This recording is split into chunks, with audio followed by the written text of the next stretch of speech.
gonna keep shopping bikes here. I'll just keep shopping. Juliet, probably. Watching film.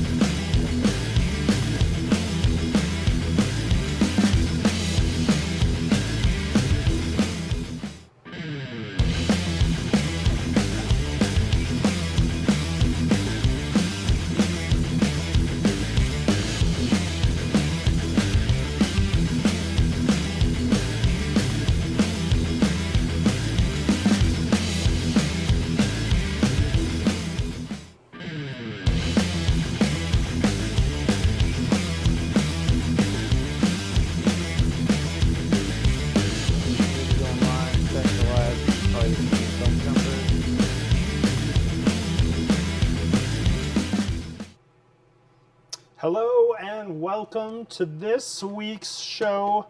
We got some big news, folks. We got huge news. One of the biggest brands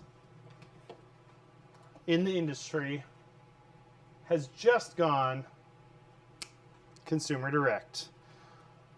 And we're going to talk about it tonight. A big thing, though, is you guys please get lively in the chat. Give us... We need everybody's opinions. We need opinions. All opinions are so valuable on this subject. Consumers, bike shop employees, ex-bike shop employees, CEOs of bicycle companies. You can all chime in.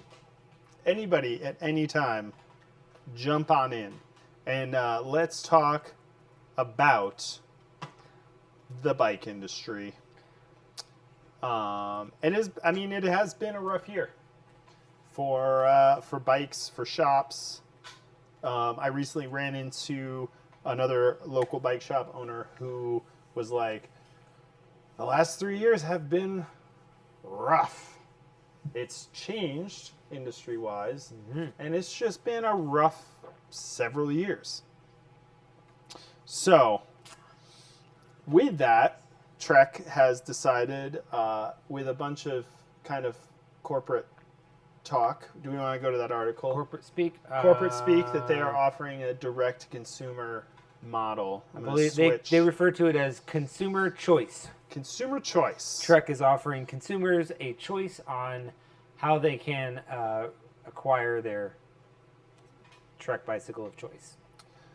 Which I thought was interesting because... it's always like Trek has been a bike shop brand, and at the same time, the internet is here. The internet has been with us. Yeah, for quite some time. Yeah, I got the internet at my house a couple of years ago. It's been great. Before that, Jason was using the library. Yeah, it's just down the street. It's great. Yeah, they had the whole encyclopedia. Yeah, I could go look up information there and get it immediately. Have you ever bought anything online? I have bought many things online. I have as well. Have you ever bought a bike? I bought a bike frame. Yeah, just last winter.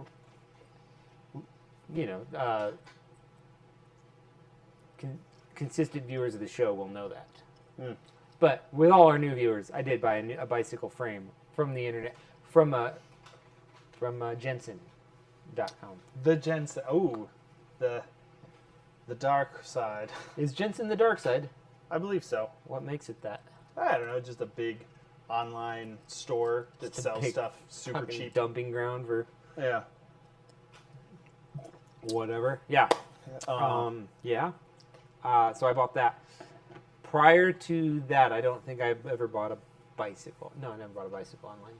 So I bought a Kona Process that they were blowing out because they couldn't sell 26-inch bikes. I bought like the last 26-inch bike. Nice. And it was awesome. Yeah. I got full on their nicest process for $1,900. But you had 26-inch wheels on it. Yeah, which work great.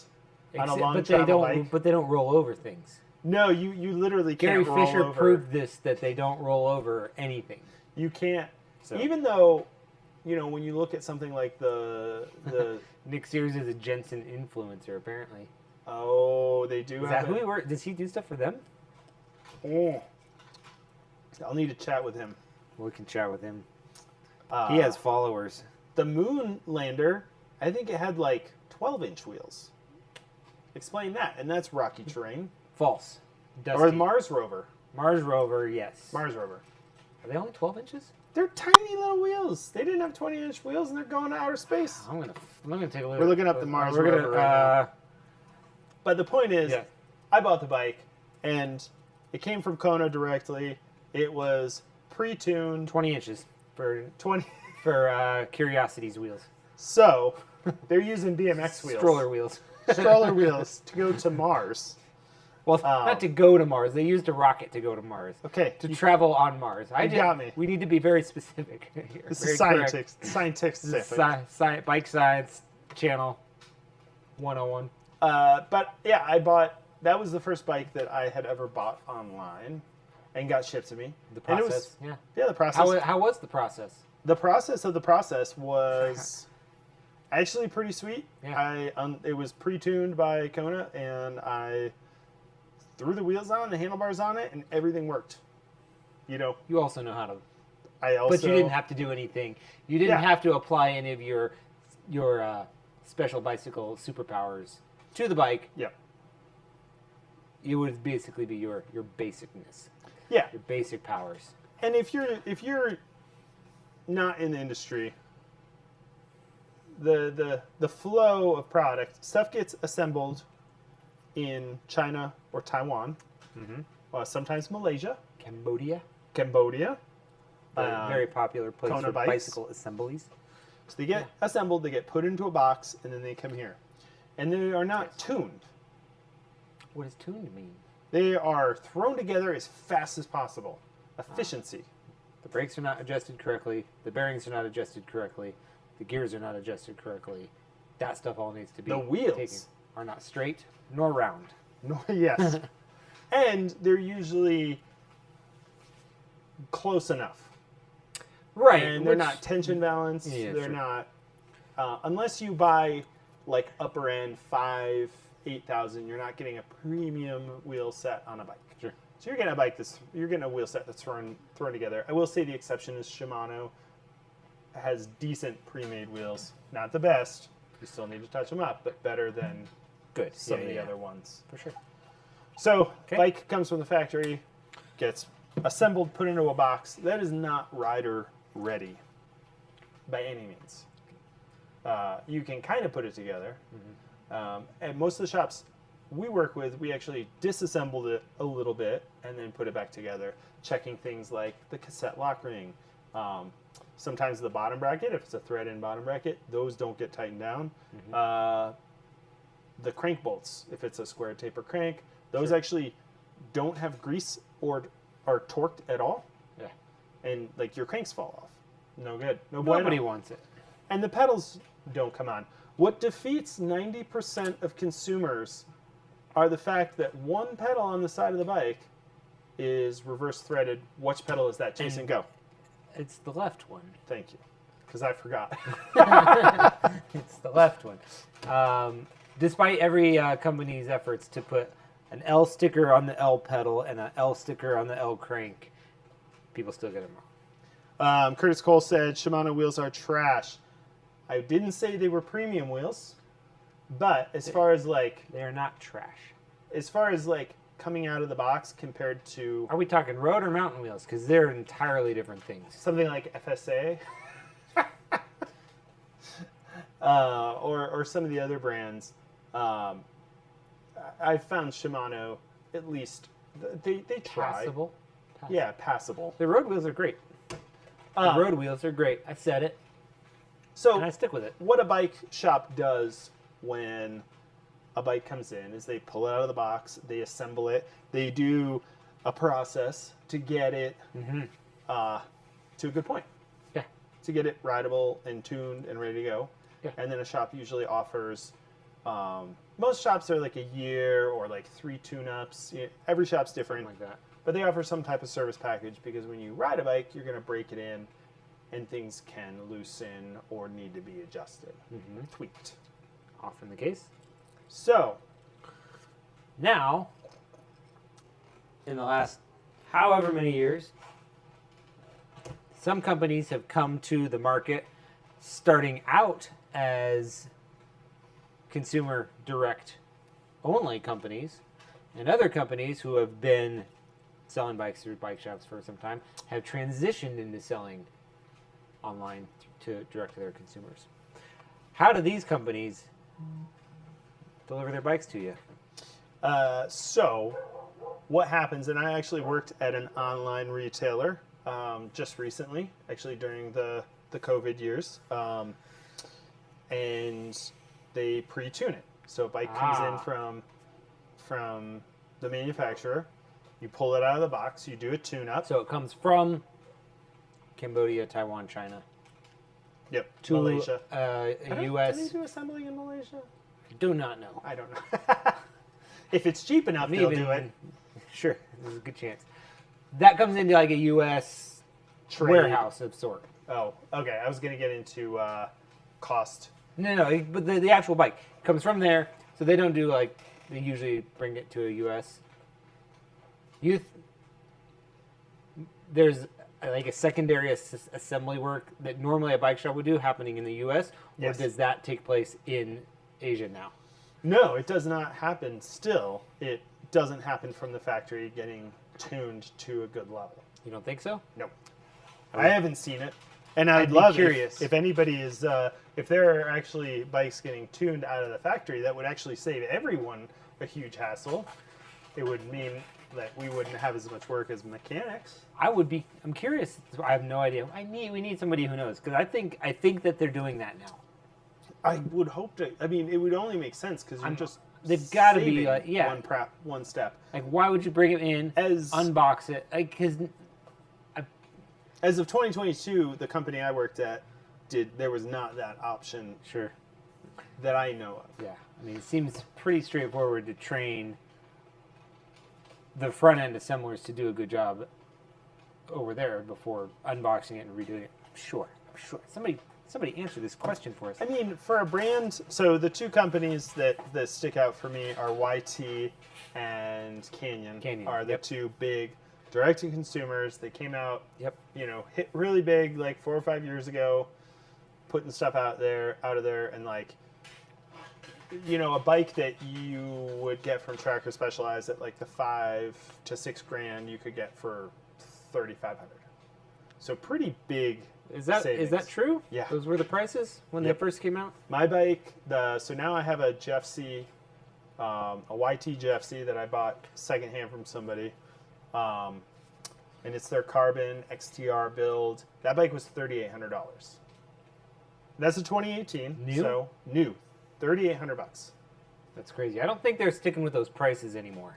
I think they're starting. I think they came out of the gate with that sort of idea and have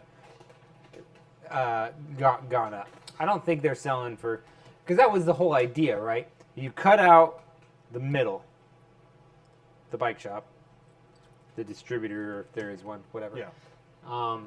And then any money that had to be made by them, well, you can take that out of the equation and basically sell straight to the consumer, and then the company just needs to make whatever they normally would have made to the dealer just to the customer. Yeah, you still make the same, or you could even make a little better margins as a manufacturer and not have to pass that 30% along. Actually, have Shimano hubs gotten any better? Curtis Cole once said something about Shimano hubs and rims and spokes, ? It depends on what we're talking about. Once again, not a high-performance hub. But all their mountain stuff is not great. If you it's creaky and it requires special parts when it does get creaky. There's these little rings and things that have to be serviced. It's kind of a pain. I think for the average they're harder to work on. Their road wheels are very straightforward, but obviously road wheels don't go through the same sort of abuse that mountain stuff goes through. So their mountain stuff, like you could. I would not ride Shimano mountain wheels. I would ride their road wheels all day long. I wouldn't. I mean, I would ride them if they were. Joe hand That's all I had, but one of the managers would just say, just replace free hub bodies.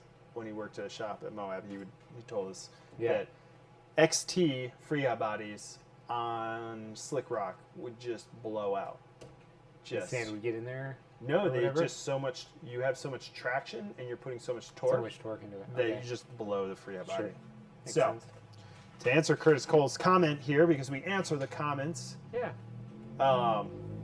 They're not a premium wheel set. They're okay for people who are not thrashing the gnar. Yeah, mountain wheels, no. Road wheels, fine. Yeah. Perfectly great, yeah. Any hoodly. That's it for the show tonight. Yeah, thank you and good night. Shimano All right, wheels. It's really good. Shimano wheels are fine. Trek bikes, you can go buy them now. Yeah. You just go www.trek.com.org. New bike for me, and they send one to you.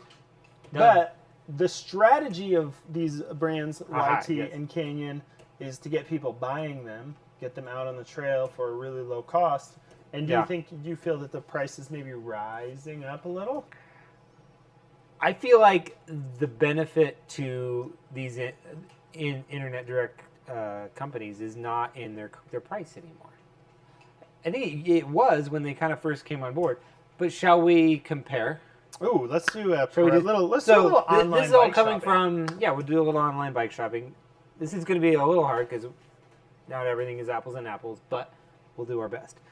Granny Smith and Johnny Smith Appleseed. I don't know, apple flavors. Let's try to find maybe something with a new transmission system. Let's find something. Let's look at bikes from YT, Canyon, Trek, and Specialized. Ooh, I like it. So every single one of these companies allows you to buy their bike direct from them to your door. Okay. And they are pre-tuned. So that process of the bike comes here, it is pre-tuned. Yep. And then it's sent to you, and all you have to do is put the front wheel on, the handlebars. I think for most it may be a little different. Yeah. But they usually send you a shock pump. Yep. And they send you a few little tools and a little instruction book, and it's easy enough for most people to just finish putting it together and off you go. For most, not everyone. It's true, and that's fine. Like I said, because there are accountants out there who can do accounting, and the world needs them. So, are you talking about Jeff Young? No. I don't know what you're talking about. Anywho, so I had to throw Jeff Young in but that. these companies, you can buy you can buy their bikes, sit in your bathrobe at 2 a.m. on your back porch, swipe, click. Yeah, done. And just click away and get what you want. So let's see what's going to take to get you YT Jeff C is their 150 millimeter travel. What's 145 rear? It looks like carbon trail bike, and the YT Core 4. So their model is called the Core 4 or submodel. This is their upper middle. Yeah, is equipped 1 through with 5. Scrolling down, SRAM GX Eagle transmission. Ooh. Okay. Very good suspension. RockShox Lyric Ultimate, so it's the most ultimate of the Lyrics. You can't get any more ultimate than that. You can't. There's nothing above it. And a RockShox Super Deluxe Ultimate rear shock. Good stuff on the suspension front. Let's see, where's brakes? Brakes are code RSC, so top of the line for SRAM anyway. Oh, do they do? No, I don't think they do a code Ultimate. Schmelvins. But that's adjacent. They're not. Like still you're Jason. Yeah, correct. Yeah. Ding ding ding. Jason, those are just beefier. Yeah, so code and yeah, exactly. They make codes and Schmelvins in the same price points. So this from YT will set you back normally $5,499. Let's round up to 45. 55. normally cost. I'm going with the non-sale price here. They did the slash. They're playing a trick here. So it's on sale for $44.99. Classic. Not what we're marketing. talking about. We're not talking about what the sale price. We're going to look at original price here. They have a little slash right next to that 4,500 that says 5,500. Yeah. So they wanted 5,500 for Carbon GX, Lyric Ultimate, Super Deluxe Ultimate, Code RSDs. Pretty good build. Craig Brothers wheels also. I would ride that. I do kind of ride that. Yeah. Similar. Great bike. Would be fun. All right. So $5,500 what they want for that bike. Okay. So let's go over to Canyon. Ooh. Again, another consumer direct only company. So Canyon, trying to compare what's similar, gets a little hard because their bike is either higher travel or lower travel than the YT is. This is close. So we went upper travel. We went 160 travel on the Spectral, their carbon bike, the CF8. This bike was $4,699. Once again, doing a little bit of anchoring. Comes with. Sorry, I have to deal with websites that. Okay, all components. Super Deluxe coil, so similar shock, but the coil version. Suspension fork. Here's where we go down. So RockShox Lyric Select Plus Not RC. Ultimate, guys. So a few steps down on the fork, but again, our price is $1,000 less. Yeah, which is so we're lower on the fork, a quarter. similar on the rear shock. We're still GX access. Oh, this is GX access or whatever instead of transmission, because Canyon just is only selling 2023 product for that on sale. It's the best I could do. GX Eagle access instead of transmission, whatever. Still $1,000 cheaper. 25% less. Code R brakes. So Canyon, I think. Let's see. Wheels are DT Swiss. So honestly, if I had to make a value assessment between Canyon and YT, I think you're getting. It's tough to say. $4,500. Well, is that what this one was? $4,700. YT might look like a little bit better price for. I don't know. It's tough. Anyway. It's a little bit better build, but it's a little bit better build, but is it $1,000? What? $800? This would still be a rip and park bike as long as it doesn't implode or anything. I'm really bad at math. I got to look at it again. This was 55. This is 47. So $500, $600, $700, $800 difference. Oh yeah. Okay. To go to nicer brakes, nicer fork, crappier wheels. I think you could go. I think there's a little bit of preference there. I think they're still in the like for $700 difference. I think they're still like we're still apples and apples here, right? So we'll move over. All right, let's go to Specialized first because Trek is our topic of the night. Let's go to Specialized also because they have released their new stump jumper. Oh. So their prices should be current and not discounted. Yeah. Right? So brand new stump jumper from Specialized. We know this dropped recently because we talked about the shock last week with the football with the for hidden a rear chamber. shock. Yeah, exactly. Football. So stump jumper 15. Can we get a close up on that bike real quick? Let's get a look at that. Look at that. That ugly just makes color. Shred. What color is that? Is that olive? It's just dusty brown. Dusty brown. I don't know what they call it. Some satin burnt gold / gunmetal. Hey, Specialized. Maybe pick a color or like one word for it. Why do I need 4 words for the? They're from California. Jeez. Classic Californian move. Like, what's the other color? Glossy foam silver dust. Too much. Give it a color. You can make the color ridiculous, but just give me one word for it. Yeah, like. Or I'll take 2. Like this is like. It's like they could just call this light Yeti. Yeah, but the brand feel. Specialized wants a brand feel. They're the Apple of bicycles, like Apple Are computers. They? Yes. The way I disagree with that. The way they want sleek, they want words that make you feel light and fluffy. Like, what was the name of that? Glossy foam. Glossy foam. Seafoam. Glossy foam. Glossy seafoam. Glossy foam? They Glossy wanna foam make it iPad. feel Just Sure. light Anyway, and fluffy. when Stump you buy Jumper this 15 bike. comp comes in 2 colors. It retails for $5,500. It is equipped with GX. Oh, here's where they go.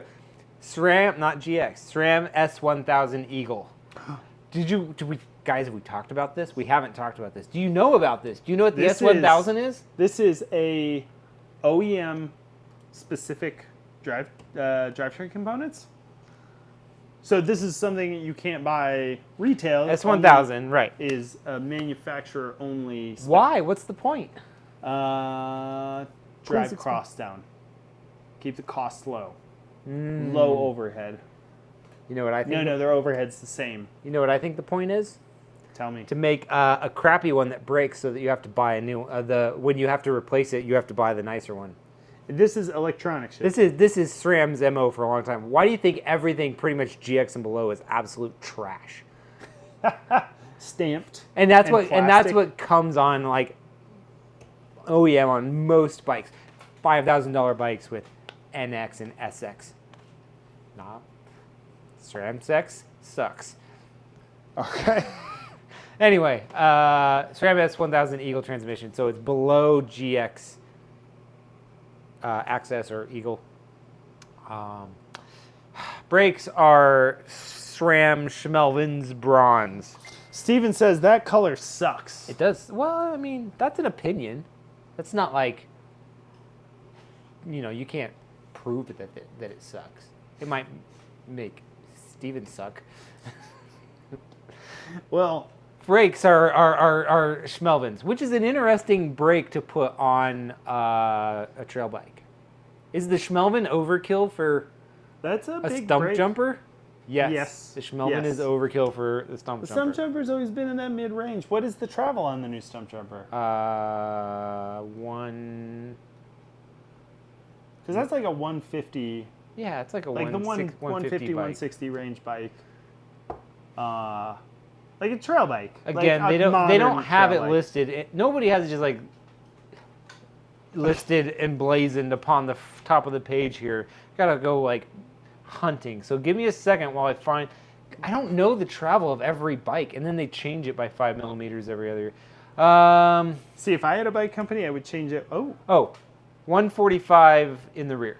Oh, is it 29? Yeah, I'm yeah. assuming it's 29. Yeah. 145. So 145. So Yep. same range as what we've been looking at. Same range. Suspension is a Fox Float Performance.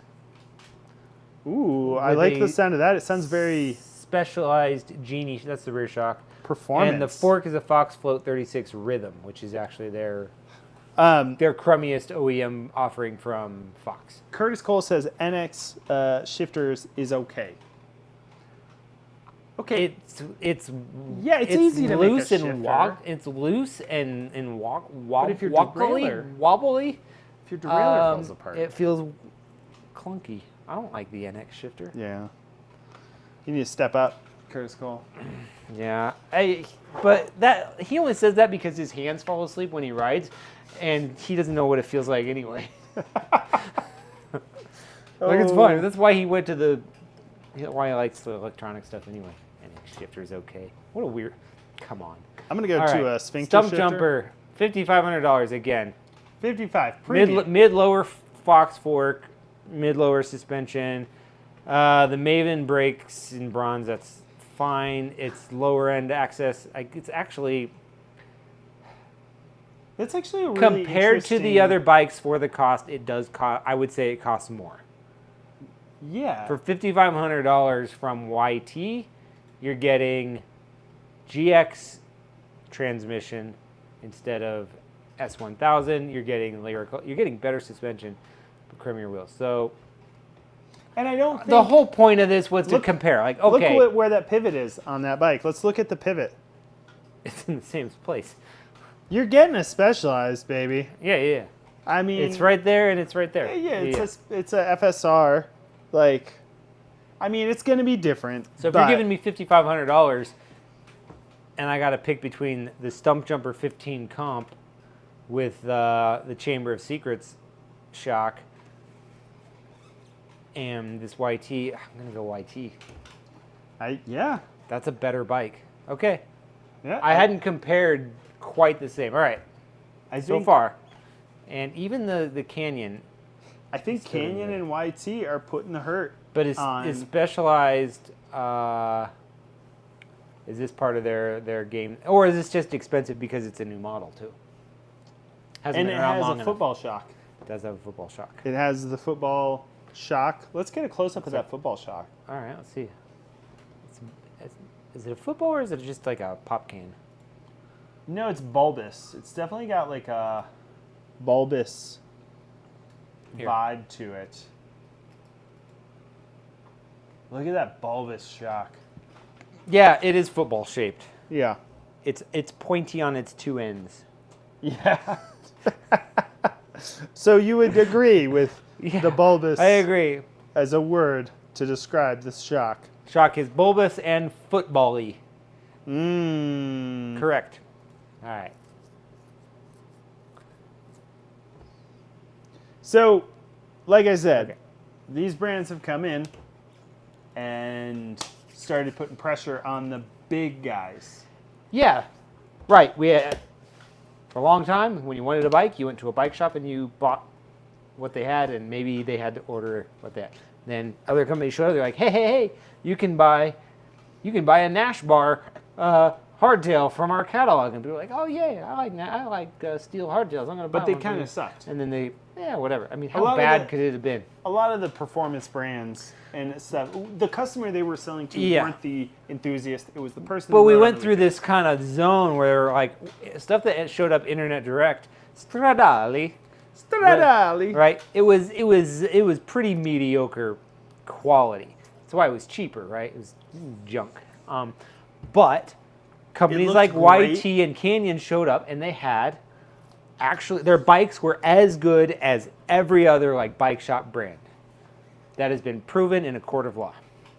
Well, I mean, yeah. Who? What law? Australian law? The lower Czechoslovakian appeals court of Daggershire confirmed that that's the case. I believe it was Kirkmenistan.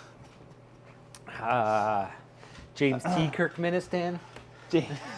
Yes. Star Trek reference. So where were we going? So our next... These guys came out with bikes, right? So people want to buy bikes online. Yep, they want to buy the bikes. Because everything we want to buy everything online. Because the millennials. Yeah. But you can't buy it on Amazon yet. No. You can't buy it on Amazon. Jeff Bezos doesn't get a cut yet. So YT, Canyon, a few years ago, Specialized was like, screw you dealers, we're selling our bikes. We're jumping ship. Yeah, like fine, whatever. But they were like, if you're a dealer, somebody buys a bike in your area, we're going to give you a cut of the dollars. Cool? All right. And dealers are like, we don't have a choice. I guess. Fine. Yeah. And Which then is kind of what Trek has done. As of last week, Trek announced, hey, we're also doing that. You can now buy our bikes direct online. A couple ways to do it. You can buy it, pay some extra money, and get it shipped to your door. Yep. Pay another extra bit of money, and it goes to a bike shop, and they'll deliver it to you. Like directly to your house, I think. Yeah, is how I understood. Like a person from the bike shop will deliver it, build it, and deliver it. Yeah. Or you can, and it depends on if it comes out of Trek's inventory or local bike shop's inventory as to how much money a bike shop is going to get in the sale. Yeah. So Trek is trying to have their cake and eat it by saying we can sell direct to consumers, but also make our customers happy or our dealers happy because they recognize these dealers have done a lot of the work in supporting and building our brand for a very long time. They realize that. Yeah. They're trying to do a good job of taking care of that. That's good for now. We'll see how that works in the future. We'll talk about that. But that brings us back to, we looked at YT, we looked at Canyon, we looked at Specialized. What does a GX access or transmission bike get you from Trek in a 150 mil, 160 mil travel bike? And I have to say, I love the name. I love the name. I'm gonna bring this up on screen. It might be the name with the most X's in it in all of the internet. Fuel. Like DMX said, X is gonna give it to you. And he gave them all the truck. Yeah. Fuel, EX8 GX Access T-Type, Gen 6. Gen 6. So Thank God we know what generation it is. it's very important to know that this is the Generation 6, which also has an X in it. So I wish they would have written SIX instead of, because then they could have gotten 4 X's in the name. They're in there sort of in, you know. And I just want to say, kind of rest with in peace, 6. DMX. Rest in peace. Yeah. Anyway. Sorry. You should never follow a rest in peace with anyone. Anyway. Awkward. Sorry, I'm bad. I'm turtle. still trying to grow up. Still trying to grow up. Anyway, what does the you want to talk about Truck football? Fuel EX GX Access T-Type Gen 6 Gen 6 get you? Hey, you know what? They didn't even put Evo in the fucking name. It could have been. This could have been the Evolution. Oh, no. They'll make another one next year. Yeah. That'll be the Evo of Evo the Gen 7. 6. Gen 6. Gen 6 No. Evo. Gen 6 Evo will precede Gen 7. Can we somehow get the letter X into Evo? Evox. Evo X. I love it, dude. Evo X. Love it. Can do. Come on. Oh, we should run bike companies. Anywho. What do you get? Gen X. Gen 6. $5,000 gets you this Fuel EX8. Similar price range is what we've been looking at. Similar travel bike, carbon fiber, GX transmission group. What else do we got? Now that's $5,000, but what I want to bring up is that Stop! It's an aluminum frame, not carbon. What? Yeah. Aluminum? Aluminium. Like a solid metal frame? Solid metal. I wouldn't trust this to go to the Titanic. I wouldn't trust it to go to Mars, that's for sure. No. It has too big of wheels. It's the wheels. As we discovered, the Mars rover had 20-inch wheels. 20-inch wheels, yeah. Which BMX is making a comeback. They're going to Mars. But we just find out it's a $5,000 bike and it's aluminum. It's aluminum. Has the same grupo. It gets, but it's alpha platinum aluminum, so it's better than like. I love how I love how you can just throw like another like metal into the name. It doesn't have platinum. It's aluminum, but not platinum. But it's platinum aluminum. You're not Which fucking one is it? Metallurgist. I have volunteered as one. A volunteer metallurgist. I have been a volunteer. Yeah, it's like a volunteer firefighter. Is anybody in the chats a geologist? Can you add platinum to aluminum? I want to make sure journalistically Platuminum? we are covered. I mean, alloys. Aluminum alloy. What if they put a little bit of platinum in there? I mean, it is alpha platinum aluminum, so that might make it the first platinum aluminum. Alpha. Oh, dude, are we? No. What if it was beta platinum? Nobody wants to. I gotta check. Somebody wants to know how his wheels are coming along. Join the show live if you want to find out. I know where the parts to them are. Is it a Shimano? No, it's Industry 9 hubs getting laced to Stan's Flow Carbon. I would actually, back in the day, they used to actually put like the grade of aluminum, like 7005. Oh, it's probably still on there. What? It's not. It doesn't actually tell you. They Is have it under changed features? Nope. Not over specs? Nope. It It does say that it has UDH and Boost 148. Boost. Like we're still. Why are we still calling it Boost? So if you read this, this is marketing. It does not tell you what it is. No, it doesn't tell you anything about it. It tells you it's alpha aluminum or alpha platinum aluminum. Yeah. Back in the day, they at least just put the grade of aluminum on there, so you knew it was 6061 or 7000 if you cared. But I believe there's more to those than even those numbers. But one thing about the bike industry and the bigger brands that is very annoying is that a lot of what you see here is marketing. It's marketing to cover up for their false innovation. False innovation. Ding, ding, ding, ding, ding. That should be a segment of the show where we just say, false innovation. False innovation. All right, but why are we still why do we still have to list Boost 148? And like it's 12 by 148. Like Boost the Boost word needs to go away because it's irrelevant. I think Boost and Evo both need to be stricken by law because we just don't need it. Yeah. Put the thing on there. Don't put a bunch of acronyms and words.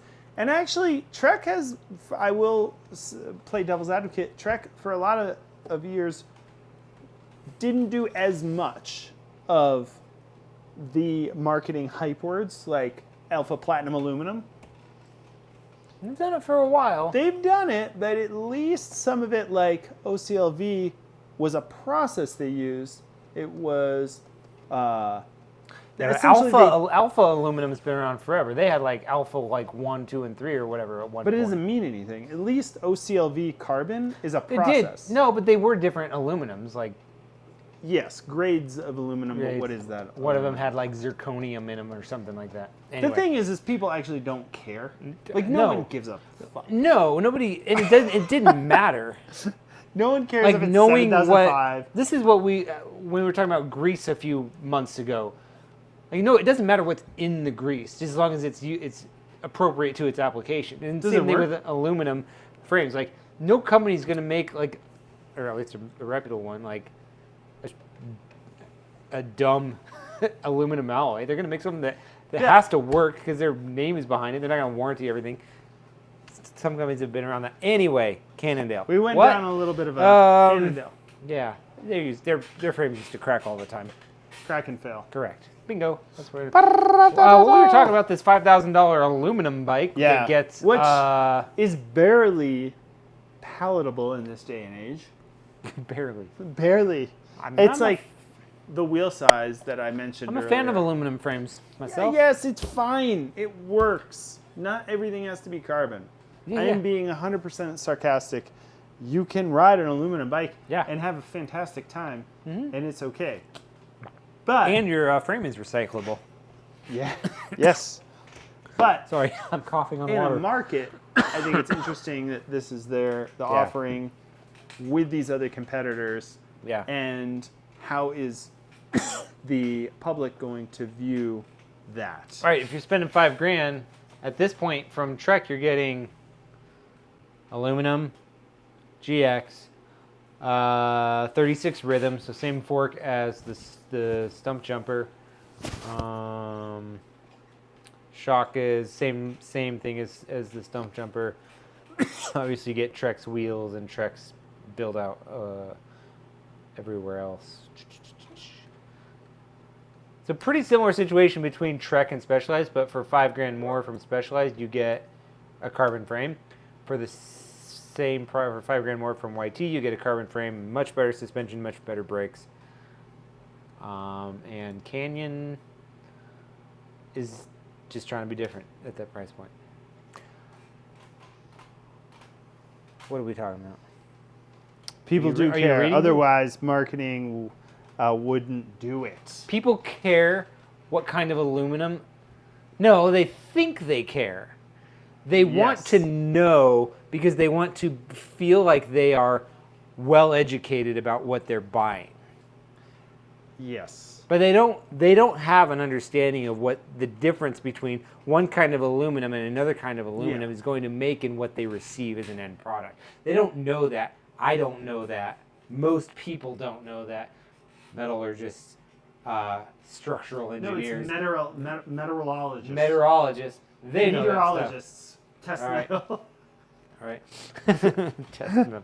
All right. So we say people care. They care in as much as the marketing indicates to them that they should care. If you guys want to see us cut open like a carbon frame and see I'm glad that went that on bikes. I have an old carbon frame I've been wanting to cut up and see how much Chinese newspaper is inside. Nice. Seriously, like, cut up a frame and see if there is any Chinese newspaper inside. That is just what happens sometimes inside of carbon frames. One of the things about carbon is you can hide a lot of the imperfections in your manufacturing as long as the outside looks clean and the paint looks good and it has good stickers. You can just overbuild it and just it rides like crap. And you say this is a carbon frame. It's pretty light and cover up everything. But carbon's not always lighter than aluminum. No, especially when it gets overbuilt. Well, especially when it gets built to where it needs to be built in order to actually hold up to it. Again, mountain biking. We start talking road biking, that stuff. It's probably different, but then when it comes to mountain biking, we took a left turn. We're talking about Trek, but a big part of our the conversation's all about following up where the road leads us. We don't choose the turns, man. They come at us and we just roll with it. I love the RoboCop reference.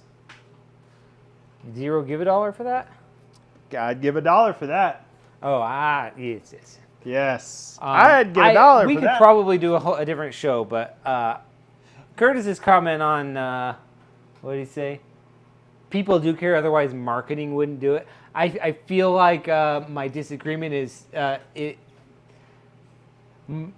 marketing does not follow the consumer.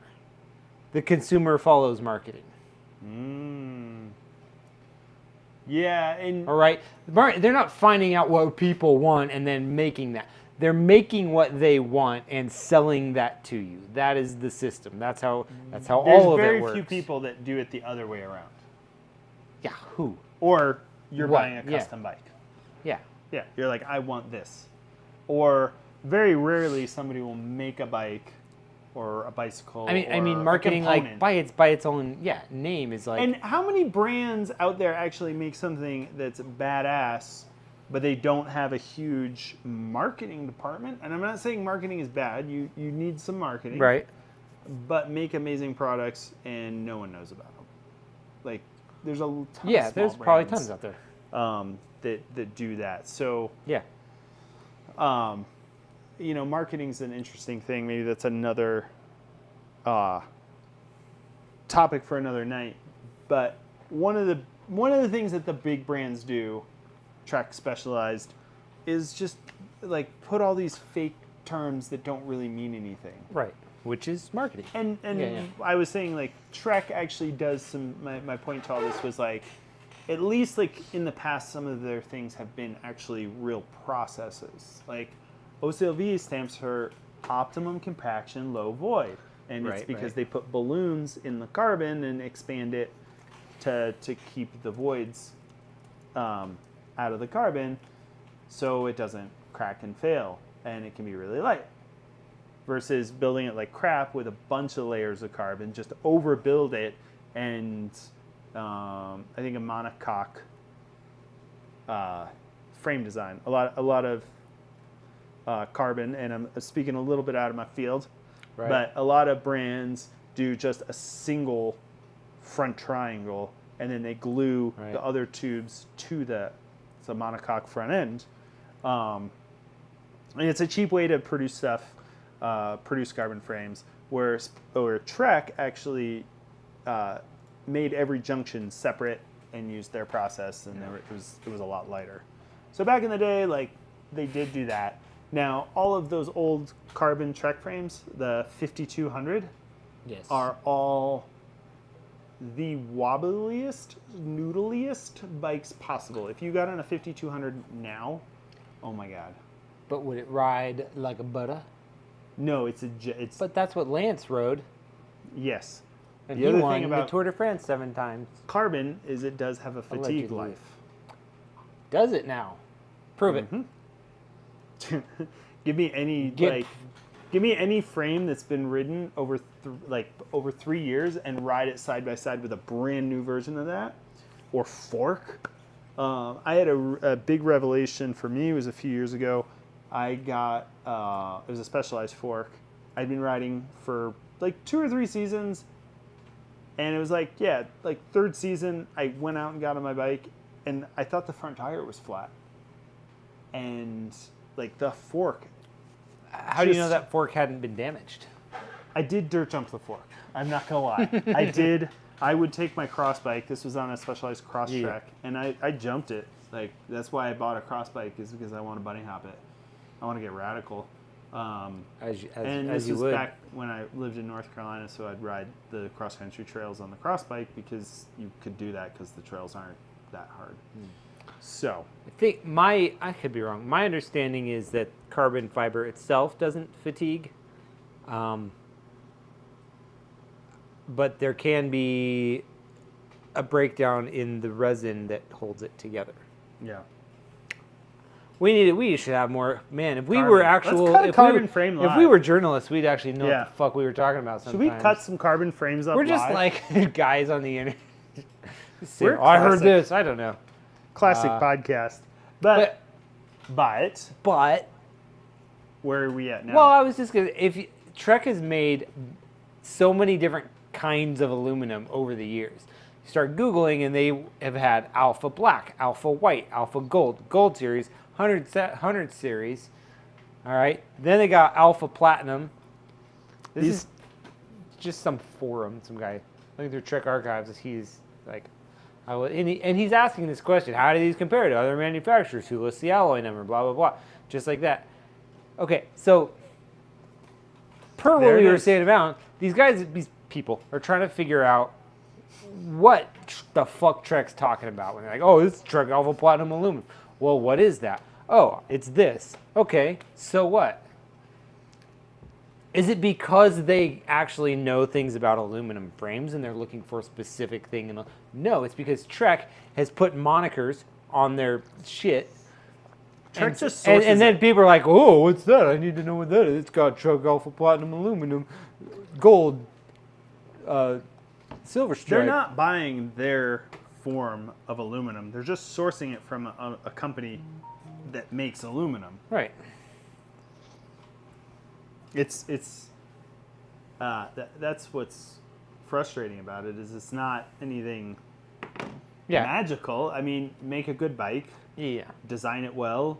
I mean, really, like, I care more about pivots and linkage and making that design, and then like the whole thing riding well when you point it downhill. That's what I care about. I don't really care about. We're coming up on an hour, but I want to 61. Because of what I want. No, I want to chat with you a little bit about. Okay, we see what's happening. We've kind of compared what you get for your dollar. We got just bike to bike, and it seems to me like the original consumer direct companies still have a little bit of a pricing edge over Trek and Specialized. Say that again? It seems to me like YT and Canyon still have a pricing edge over Trek and Specialized. Yes. Like, give me $5,000. Tell me to buy one of these from one of these 4 companies. I'm probably going to end up with YT or Canyon. So they're buying the market. So Trek and Specialized, they're fighting against that, right? Yeah, and I think that Specialized. But at the same time, they're trying to make this dealer network happy and play a PR game and not just piss everybody off. Yeah. By being like, all right, so our bikes are now the same price as theirs because. But that's the thing, is that if you don't have to buy it through a shop, wouldn't the price come down? No, the price has gone up. So is this good for consumers? It's not. I don't think it's great for shops, but they're also not trying to piss off shop owners. Right. It has its benefits to shops. I was chatting with someone who works in a Trek store, and he said initially he thought this was ridiculous, but then once he found out that, there is an effort to sell product that's in bike shops already to the customer so that the dealer gets their share and they move product that they've already purchased. Great. and they get a small cut of stuff that gets sold that's not in their inventory. All very good. But, and this is sort of the conversation I'm curious about now, how does this look moving forward? Because I still think some of the consumer direct companies have a bit of a pricing edge. How does Trek and Specialized, how do they compete still with that pricing? Is the value of their dealer network still going to be good enough in 3 years that you're going to take a little bit lower spec per bike? For what? Because they have to make some dealers happy? At what point does that sort of intent or goodwill, in a sense, fizzle out or die? And I would be interested to know how. I mean, I've heard YT as far as a big thing with this is warranties. The reason you buy a bike from a shop is that you can go back if something goes wrong. Or you can go back and ask questions like, hey, I don't know how to set my shock up. You know, like, and we're not talking about $400 bikes that, you know, you get out and you ride and you tweak some levers. Like, your tire pressure, your fork, your rear shock, dialing all that in, you're spending $5,000 on a bike. So this is kind of coming back around to a little bit of our discussion for a long time about bike shops and repair shops and shops that sort of specialize in one thing or another.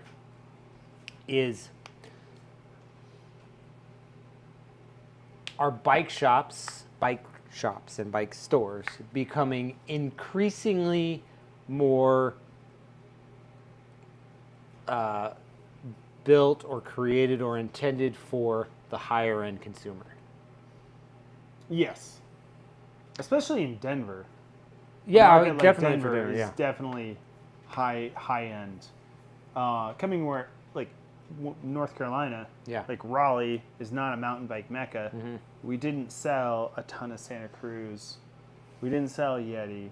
We were a Trek dealer. Trek and Specialized. You know, so these are the go ahead. But that was almost 20 years ago. That was 20 years ago. Don't say that. Don't admit to being old. But the consumer is just looking at the sticker value. And when you just look at the sticker value and go, I can put it together, you're not taking into account and for the same price as Trek, I get a carbon frame with Lyric Ultimate and Super Deluxe Ultimate and Guide RSCs. Now, that's a no-brainer to me. For someone like me, YT is a great option. Yeah. Because I know how to pull a shock off and send it somewhere or, do some of those adjustments. But for the person who doesn't know anything about the bike, they are totally not factoring in setup. Like, you go to the shop and you pick it up and somebody goes over setting up suspension and just telling people that you can move your saddle. You can tilt a saddle. You can adjust brake levers. You can adjust the reach on the levers. That interaction sets people up to have a great experience on their bike. Right. Which is still part of my question, though, of like, especially maybe Denver market is one thing. Are we progressing to a point where below a certain price or use of a bike, that's just going to be an internet customer and they're just going to have to figure it out. And if they need some help, they can go somewhere, but they're going to but where they go is going to need to charge for whatever service they're giving to that person, whether it's helping them set up a shock. Let's say it's lower end though, setting up a saddle, setting up a brake levers, all that kind of stuff. They're going to have to start paying for a lot of that stuff that has been part of a bike purchase initially for a long time. And I feel like there might be a little bit more increasingly division between the higher and the lower end, and the lower end is sort of gonna, maybe I'm wrong, be pushed to being on their own. I would point out, since I'm talking, let me cut you off. I would point out in the Denver market, because that's what we're going to pay attention to, the loss of the major retailers who catered to that mid and lower end. Bicycle Village, Performance, That was what they did primarily, and those guys are gone. Like they sold cheap bikes to the mass population all the time, right? Yeah, and they're gone. Those retailers are gone. Are all of those customers? All of those customers are online right now, right? Yeah. So, at what point does a bike shop or bike store choose to sort of cut off and be like, you know what, under this price or under this kind of bike, that's just not us anymore. And so the average person, leads into another show we need to have where somebody walks into a shop and what do they see? Only the nice stuff, right? And like, oh, well, you guys only sell blah, blah, blah, fancy, this, that. Well, because everybody buying cheaper shit online is just buying it online. Yeah, and that's, at multiple shops, there's kind of a baseline that you start with. At Salvagetti, when I first started working there, when I moved to Denver, the first shop I worked at was a shop, and we only sold stuff that was $1,000 and up. Yeah. That was kind of the deal, kind of in that. And part of that was like, these are bikes that you can buy and you're going to ride and you're going to have it for 5 to 10 years. It's not a bike that you're going to buy for $400 and have it for 2 years. You're buying something that's worth investing in. And that was something, I believed in, that you actually buy a good bike. Like if you're interested, otherwise you're going to go to performance. There's no point in selling stuff under $1,000 when you can go down the road to performance and then you're competing with performance, right, or Bicycle Village, or that was always retailers. Sort of the problem that local. So you kind of have to find as a shop where you're going to sit in that market with what you're providing, and also believe in what you're selling. Like, are you selling something that's worth a crap that even is worth it? Now the interesting thing is with bike shop owners and growing, we actually started selling cheaper bikes. Like 3-4 years down the line, I worked there for almost 5 years. Yeah. Then we got into a bigger shop, and then guess what? We had to start selling $400 bikes. Yeah. $500 bikes, and there's nothing wrong with that. I'm not saying that's an issue, but like, then you just turn into a shop that's turning stuff. Like you're just turning over inventory for the sake of it. You're not really doing it because you have a product that you care about and you want to give people really a good cycling experience. Right. Which I think all of that really, it reinforces to me my increasing personal perspective that bike shops are just more and more going to have to start kind of narrowing down their niche, what they do. And I think in that vein, it's usually going to be mid to upper end, or exclusively service, or service to the mass, or service, or guys like me, which is service to the mid to higher end. Or Home Depot opens a low Or end. Home Depot opens low-end bike service. Home Depot opens bike repair services to the masses. Get you out under $50. I could do. I took a gander. I took a peek here because I was curious because you mentioned something, and then the idea of like what bike shops should sell in terms of cost and prices. I remember at one point being in our local REI, which is the Denver REI flagship store, the first one, and realizing that they did not have a bicycle on there. They had a pretty large bicycle floor. They didn't have a single bike on the floor over $2,500. This was quite a few years ago, 10 or so. So I went to REI's website here real quick just to see. Well, similarly, they don't have a whole lot of expensive bikes on their website. So REI is still suiting that or selling to that kind of mid-lower end. A lot. They have like $6,000, $7,000 is going to be what? An e-bike. Yeah. So REI is definitely going to sell e-bikes. That's going to be their customer, right?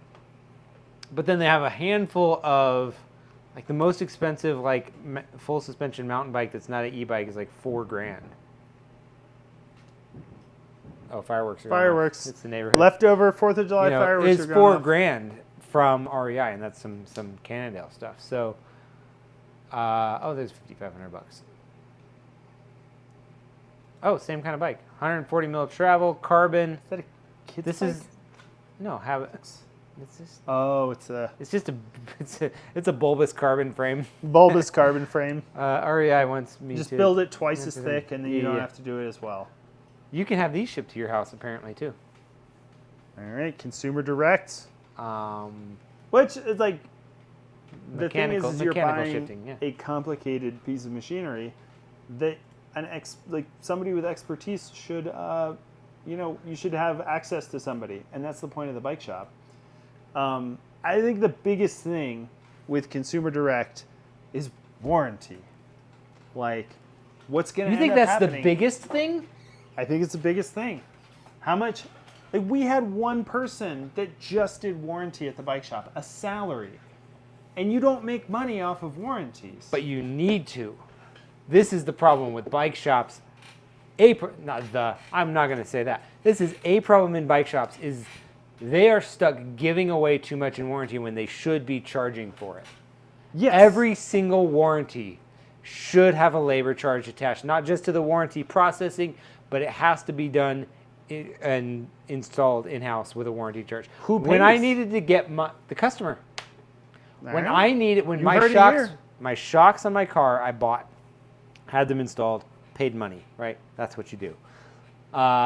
They're supposed to last like 100,000 miles or something like that, right?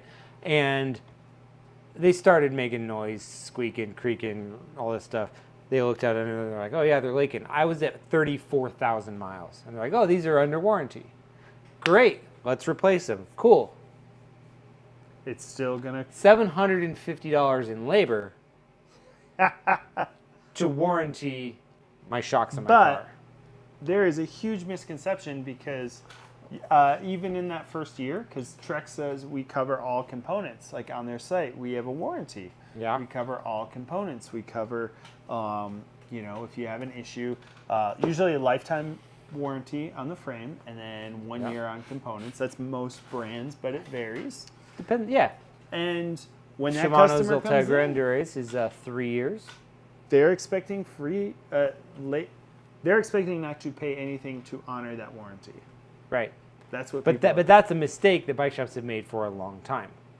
Yeah. They're getting better. I think some are getting better at it. You have to be clear about it. You got to say, hey, yeah, you got to pay. But on the website, like with Trek, like it does not say. Trek, Shimano, SRAM. None of these guys are gonna. They're not gonna front load the information that the cost of labor is going to be on the consumer. Yeah, no one says they're going to hide that. They're going to hide that because they're going to leave as much customer service relations to the dealer. Yeah. Which is why I think that's partly where the consumer direct shared model is going to be difficult. He says, "Boo, manufacturer cost," which I don't disagree. But as a bike shop owner, try to get that money from Shimano. Most manufacturers do not pay bike shops to do that. This is where we're going to get stuck. So we have Cameron, who's a consumer. We have Curtis, who works in a store, right? We're going to get some... Oh, right? Yeah. And I've owned a store. I think the best deal we got, me working at a bike shop, was at least SRAM would give us product in return. So if we had to change out a bunch of warranty stuff, they would send us like, what do you need in the shop? Oh, we're warrantying a reverb seat post. Okay, we need 2 10-speed chains and some brake pads. And we had the weird barter system where we would get paid for warranties with product. That's how freaking weird the bike industry is. Not like, oh, this is a standard labor cost. Mm-hmm. If you have to warranty a reverb seat post, that is a standard $65 that goes to the shop, or $100, whatever you want to do. No, that's not how the bike industry works. Right. And I agree, like, if a product fails, what's the incentive for a manufacturer to be better if they're not paying for it? The manufacturer should pay for their warranty. in every other instance in my life when something's had to be warrantied, labor was on me. Yeah. And if it's not, like, I mean, Shimano was the only company. Because the bottom line is time needs to be paid for. So Yeah. time needs to be paid for because you know what? Somebody's paying time.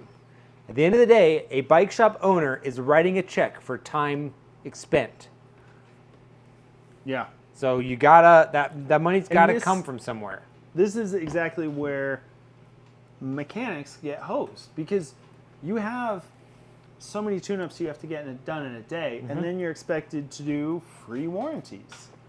And not only the mechanic that falls on the mechanic to do the work, then that warranty goes to a warranty person. If it's a medium-sized shop, then that has to get taken care of.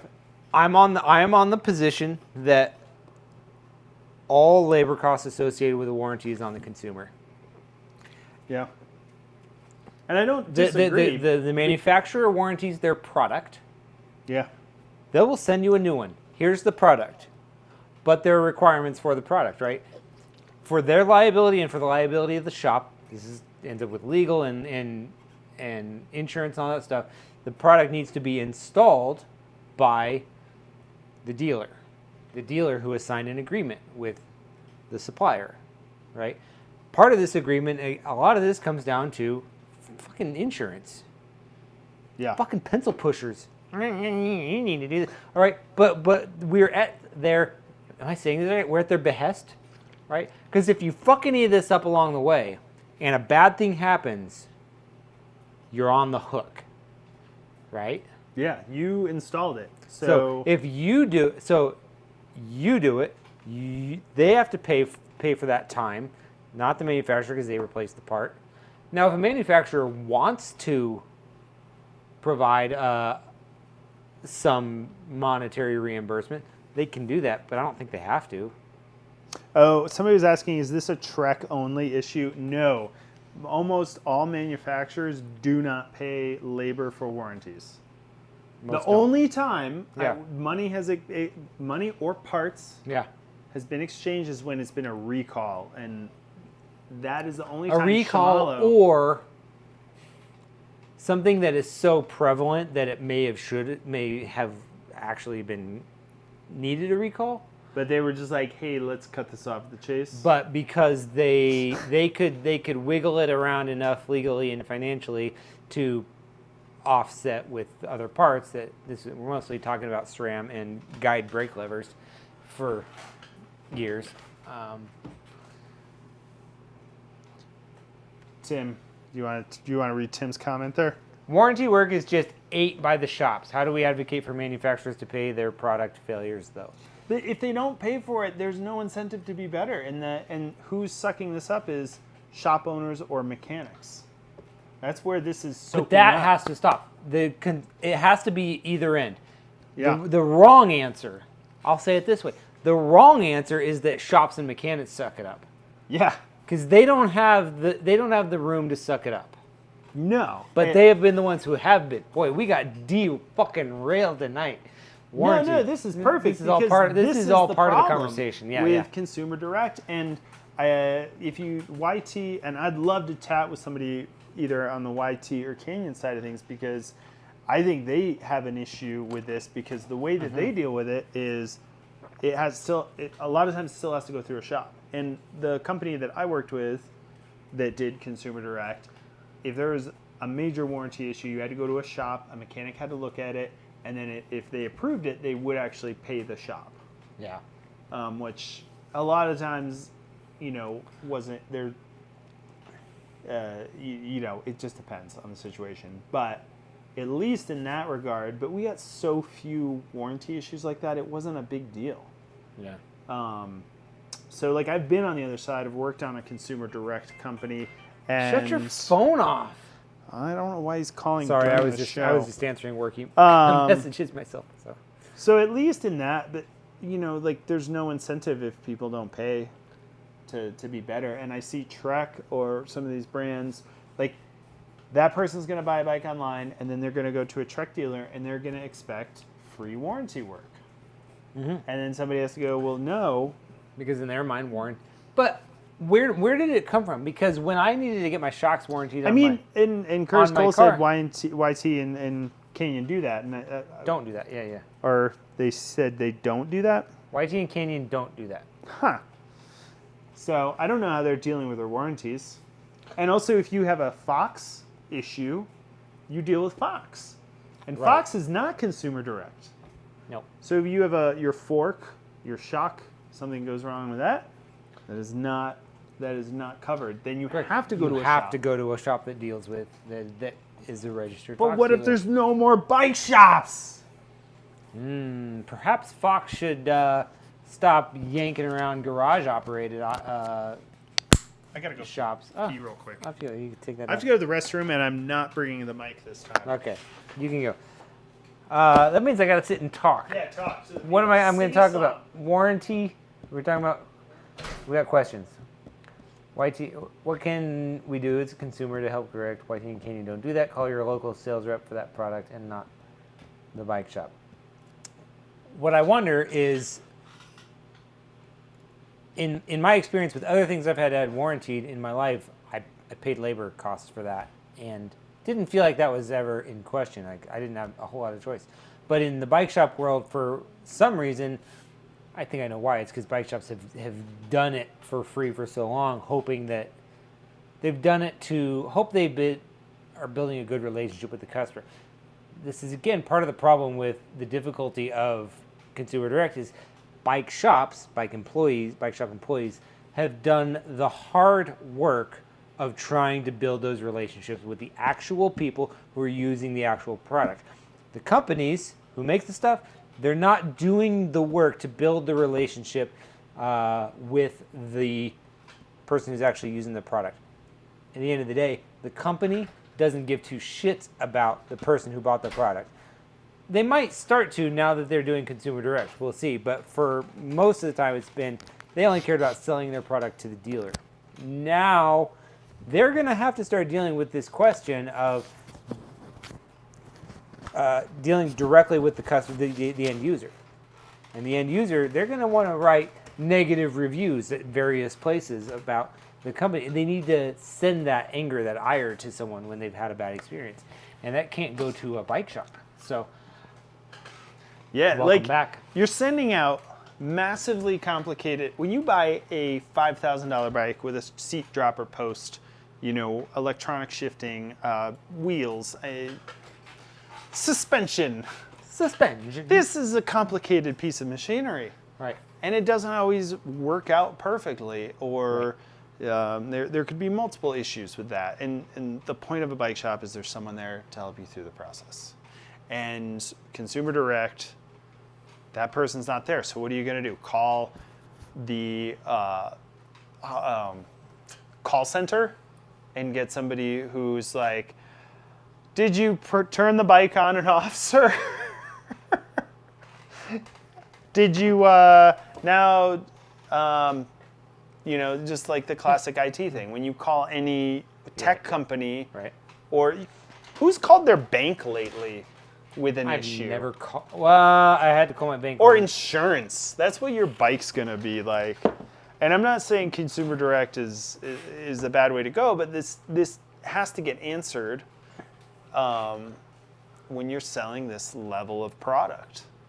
Otherwise, you're just going to have people go, right, this bike sucks. Because there's more to the product than the item itself. Ooh, the customer is usually at fault. They should have watched more YouTube videos to understand the risks when buying the product. Cameron says, I'll go on record saying human relationships are not easy. Appreciate the good bike shop people that try to make me feel dumb, and despite my best efforts to prove my stupidity. Cameron loves Gingy and Curtis Cole. Now, he's talking about the Curtis Cole who worked at Gingy. He does not know the Curtis Cole who works at his current employment. He doesn't know. Essentially, Curtis Cole works at the Death Star. Works for the Empire. I had thoughts, and the thought train's harder to keep on track now. Harder to keep on track. The last mile. Online manufacturers do not have this worked out with certain products. I think bikes is one of those things where the last mile. This is not an iPad. An iPad actually probably has less parts than a bicycle. And depends on how you define the parts, but yeah. I mean, with electronic shifting and e-bike, like that's a pretty complex thing with a lot of moving parts. I mean, the circuit board has a lot of things, so yeah. Yeah, but you're not turning that circuit. You don't ride the circuit board down. No, but a circuit board in its own right has a lot of parts to it, and how. Anyway. They have that dialed. Like they have that dialed. They build circuit boards. They know how to make it work. They just put a shit ton of glue in, so you can't replace. Tim says our shot's out of focus. We are not out of focus. Tim's been drinking tequila. Tim, I am not out of focus. Where is Tim? Woo. Hold on, I'm gonna check focus. Here's what I'm gonna say then. But the biggest broken part of it is warranty. Fine, you go. No. Are we out of focus? Focus on my glorious visage. So yeah, the final mile, getting the bike to a person, having somebody explain how it works, answering any of their questions, and then after they go ride, who takes care of the warranty? And no one talks about warranty. Which is why. Or what's covered in a warranty, what's not covered in a warranty. Because when I bought my first bike, I went back to the bike shop, and guess what I did? What? I asked them if the flat tire was covered in a warranty. Was it? No.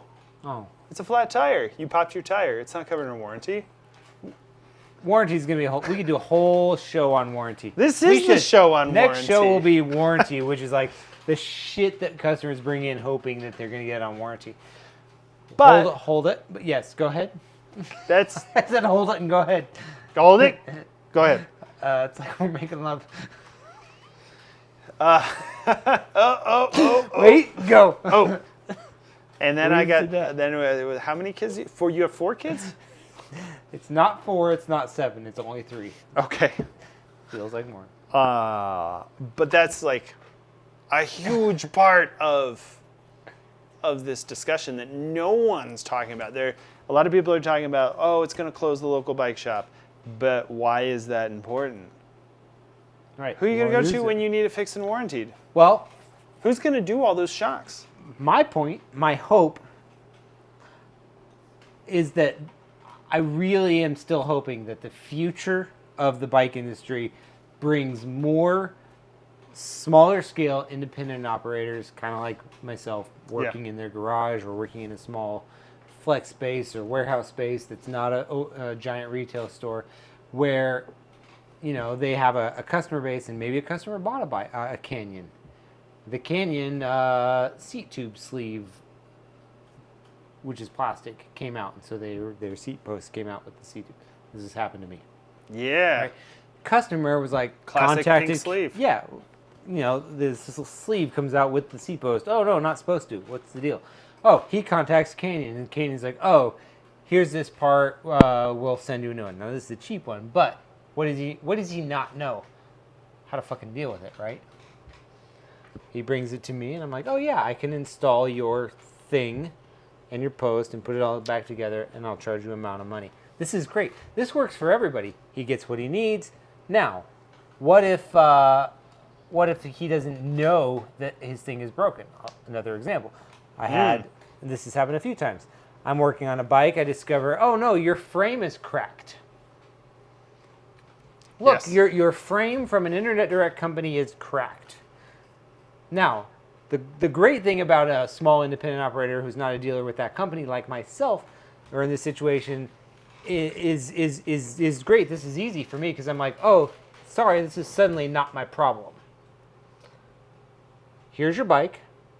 Here's the charges that of the work that I did prior to discovering that your frame was cracked. Do not ride your bike. It's broken. You gotta contact them. Boom. Okay, cool. They contact the company. Company's like, oh, this is an example of a bike that happened just a few months ago. Oh yeah, we had a run of those that came during the COVID era. That's known. We're gonna send you a new updated one of those things. They send the part to them. What does the person do? brings me everything back. I put it all back together. I get charged. Awesome, right? This is working great. This is pretty good for people. What if, I'm going to keep going. Customer has their bike here, Internet Direct Company. I'm working on it. Oh, fuck, cock and balls. Your frame's cracked. This part is broken. It's cracked. And they're like, I don't know what to do.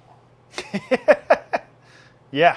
Because this happens, right? And me, because I have the customer service skills, right? Some massive skills. Let me contact them. Give me a bit. I'll contact them. We'll just add it on your bill. And they're like, oh, cool, thanks. Great. I contact company. Company's like, oh, yeah, we'll send you crash replacement, whatever, warranty for item. I contact customer, hey, they're willing to do this. Sweet, take care of it. It's going to be X amount of dollars for me to handle all this. Cool, great, thanks for taking care of it. This is how it works. Yeah, warranty charge. All right. Once you start to extract so much of the service-oriented things, which is the repair, which is warranty is a service item, from the retail side, then the money actually starts to, in a sense, fall into its natural place. The person doing the work. And that's so fuck bike shops. I didn't say that. You know, a flip side to consumer direct. I mean, that's actually speaking to, you know, what maybe a positive is. There's a clear delineation. Like there isn't this expectation of working at a shop and doing it for free. Like this is my warranty. You do it for free. Yeah. And that's how it's been with Trek, Specialized, all the major brands. Is my bike's broken. It's under warranty.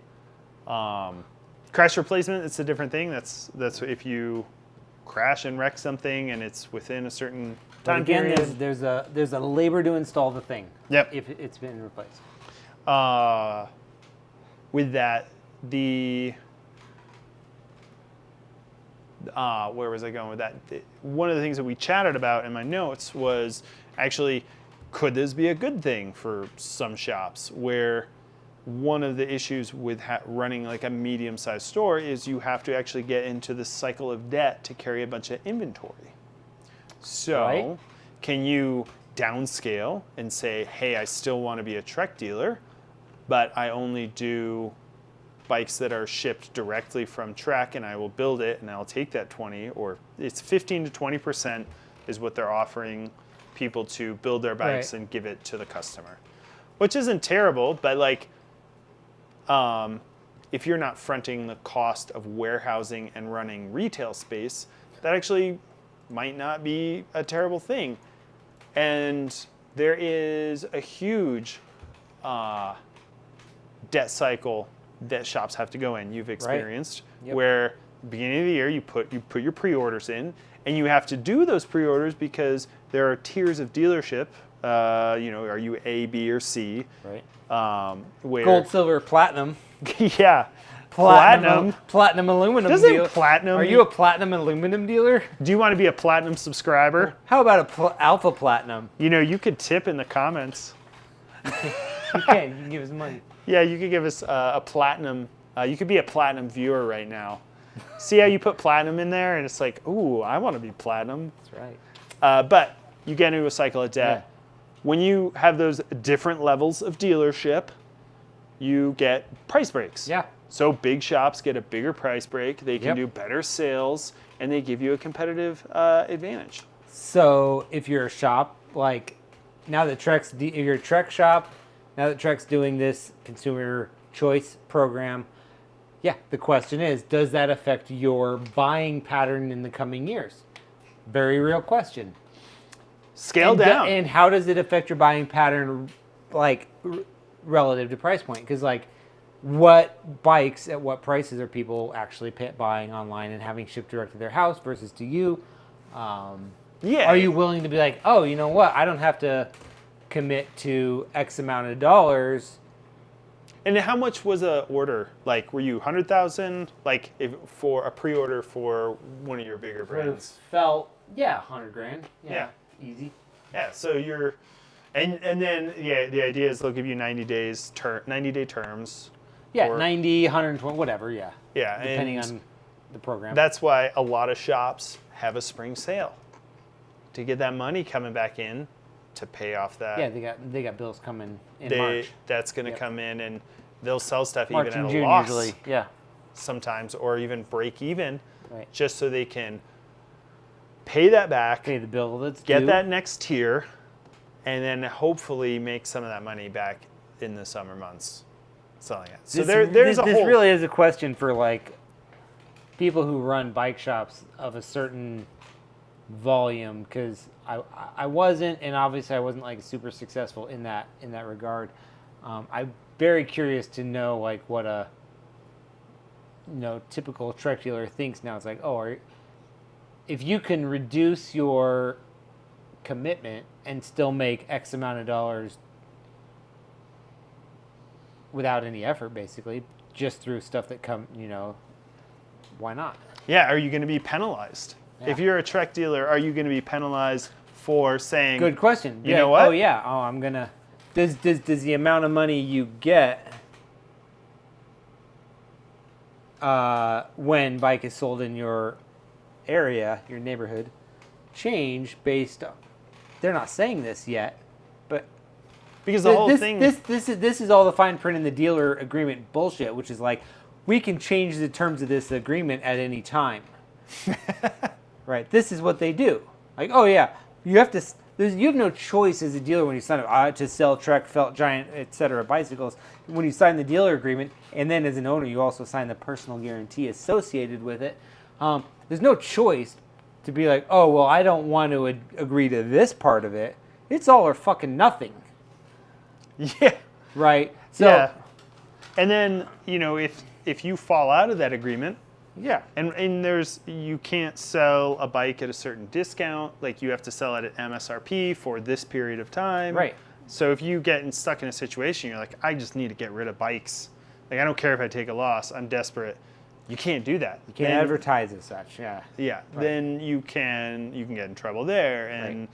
And essentially what big brands have done is put bike shops in really tough positions by overstocking them. Right, because again, this is why the future 3 to 5 years is going to be interesting with these companies. Is prior to consumer choice, consumer direct options is the only thing that the manufacturer had to worry about was selling to the dealer. That was it. Now they've got to do the work of worrying about selling to the dealer and to the end user. So, I mean, sure, it sounds good, but they have their work cut out for them. Yeah. You know what the number one, when I was working at a Trek dealer, the number one call for their customer service was at Trek Bikes? How do I put the left pedal on? No, because dealers took care of that. Sure.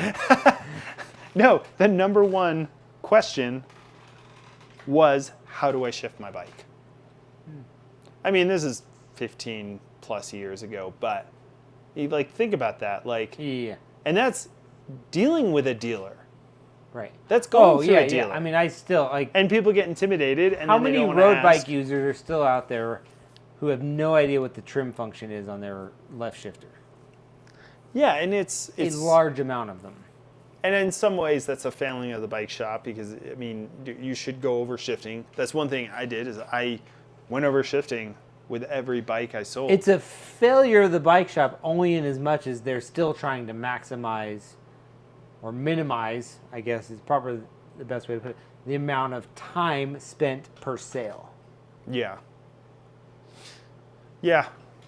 At the same time, it's like, dude, you got to go over who shifting. Fucking cares? Sell the bike. Get it out the door. Get it out the door. You don't need to explain to them what the trim function is on the shifter. Hugs.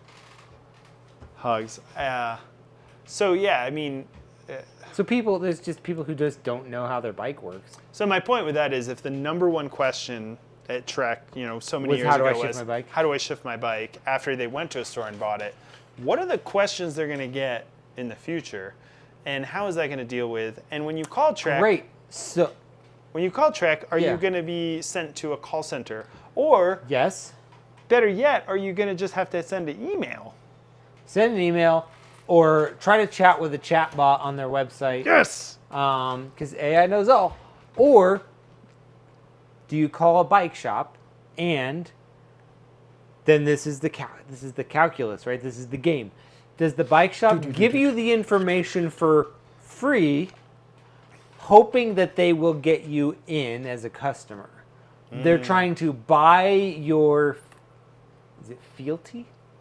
Is that the right word? I'm hoping it's the right fealty. Trust. They're basically trying to buy your future business With a little bit of freemium. with a little bit of by basically loaning, like giving it. It's a little bit of a loan. It's an information loan, hoping that that'll be repaid with actual dollars later on. May or may not work, but that's the situation bike shops are going to be in. Do I answer this question? Do I help this customer?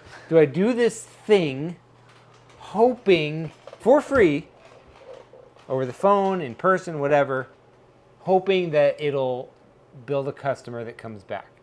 A little trust, a little relationship. That's the difficulty. Jeff Young says you're dropping the F-bombs more than normal. We're probably not going to be able to monetize this, so... Oh, you know what I actually heard? I heard that Jason is going consumer direct. I am. Yeah, I am selling all my services. Some of you know what those are. Some of Direct you don't. to whoever. Yeah. Comes to his shop. It's still by referral only, but all services are consumer direct. But he makes you the most direct. He makes you actually talk through a chat bot, though. Yes. Yeah. So yeah, that's more F's than S's tonight. That can't be true. what F's than S's. I want to close on one final thing. Funds and sons? Funds and sons. I don't know. I don't understand. Anyway. F's and shits. We're definitely not going to be able to monetize this episode in the future if we ever get monetized to just make pennies Can you not say the bad words on monetizing? You have to tell YouTube not that you said bad words, and then they tell it's a whole thing. Well, I mean, but okay. There is one brand that's actually doing some good with their model, and what's his decent. Name? Wait, what? And it's actually Giant. Giant? Of the big three, the Giant. They Why? actually have, what are you talking about? They actually have a decent model where you can look up one of their bikes, and it will direct you to a bike shop that has that model in stock, closest to you. What if that bike shop isn't actually on their dealer list? I actually figured it out. So I talked to him. I talked to you, him, he, me earlier. We were chatting about this, yes. And I was like, well, who else? And I went on Giant's site. It doesn't work. I picked the wrong model. If you pick a model that is not near you, you don't see any shops. It shows you the shops that are near you with that model. So if you want a Talon, they're inexpensive. It's Talon. Talon. Hardtail mountain bike.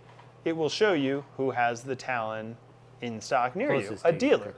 Gotcha. And I spoke with a person who works at a dealer, a Giant dealer, and he said that out of all the models, Trex was not so great with syncing inventory and telling people like, hey, you could go buy this EX over here from this EX9. ESX. Yeah. You did it. You fit it in there. I just said ESX.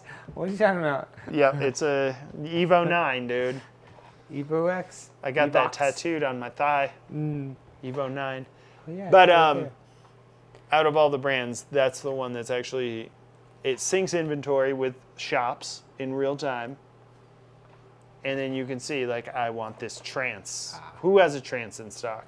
And it'll tell you the closest bike shop with that bike in. But you cannot get it shipped to your house. Giant does not do consumer direct. They still go through dealers. And they actually do a decent job of Ooh, C. Cole says Trek site shows inventory in shops. Is it accurate? Is Giants accurate? Again, we're relying on human.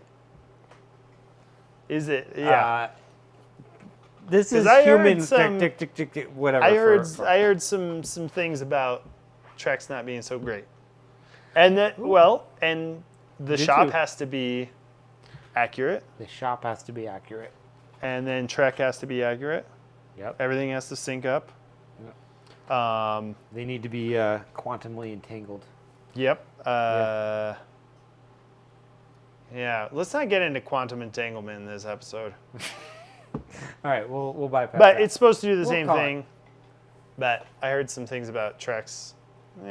Maybe Curtis could come on the show sometime. Yeah, maybe if he'd had the fortitude. Come on the show. Come. Fortitude is a the different thing word is, that I was going to say. Yeah. I actually don't want to be hired in the cycling industry. So I will never be hired in the cycling industry. I'm done with it because of a lot of the things mentioned this evening. Yeah, we fucking warranties, man. I make $18 an hour at a bike shop, and then I have to eat the cost and fit it into my day. No, thank you. No thanks. Or maybe I was making $14 an hour. Such a good amount of money. I know. For a young, I can afford a house in Denver. Whippersnapper. Quantum Leap was an amazing show, and I wish they would redo it. I think they tried to. Oh no, was it bad? I don't know. Probably. Everything is bad. Everything new is bad. The internet's bad. I love when they just try to make a franchise, just remake it 7 times. Oh, what's happening? Well, it's late, guys. It's late enough. I wanna just close this out. Could there be a silver lining? Yes, I think it could potentially get shops out of a cycle of buying and selling. That's a silver lining. Potentially, yep. I think the negative is figuring out flipping warranties, and I'm just gonna keep saying warranties because this is. Let's just put it all under the umbrella of customer support because warranty. It's things like shock setup, brake setup, cockpit fit, tire, all of that stuff. Where bike shops have tried so hard to keep that knowledge special to them. We've tried really hard to keep that to ourselves so that nobody else knows it. So now we have the power. Yeah, baby. Yeah, baby. And we can. Have you ever had somebody unthread their shock valve with their shock pump? Probably, maybe. Just want to throw that out there. It's happened. Seems doable. But yeah, the knowledge, the power. And then, it all gets squeezed down to this person at the bike shop level. Because people at bike companies, they actually make a decent wage. If you work at Trek, they do fine. If you're a graphic designer or an engineer, you're making, you're making good money. You're decent living. You're making a livable wage. In a pretty cool job. Yep. Some of the bike shop industry jobs aren't amazing, but you make a decent wage. You're not making $14 an hour. Right. But then when it trickles down to the mechanic in the store, they're the one getting squeezed.